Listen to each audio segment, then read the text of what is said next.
achieved substantial success for the economy.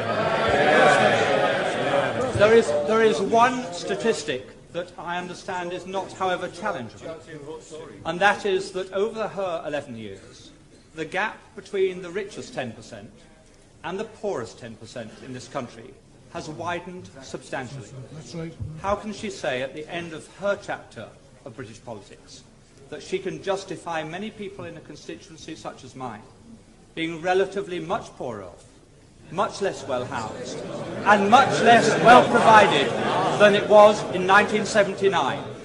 Surely she accepts that is not a record that she or any Prime Minister can be proud of.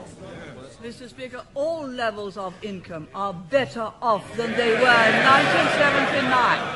But what the honourable member is saying is that he would rather the poor were poorer, provided the rich were less rich. That way you will never create the wealth for better social services as we have. And what a policy! Yes, he would rather have the poor poorer, provided the rich were less rich. That is the Liberal policy. Yes, it came out. He didn't intend it to, but he did. I give way to the honourable gentleman. I'm extremely grateful. The Prime Minister is aware that I detest every single one of her domestic policies and have never hid that. And I think that the honourable gentleman knows that I have the same contempt for his socialist policies as the people of East Europe who have experienced it have it for theirs.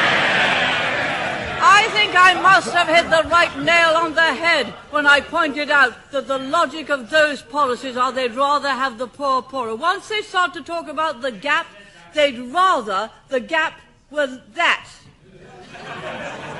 Down here. That. Not that. But that. So long as the gap is smaller, they'd rather have the poor poorer. You do not create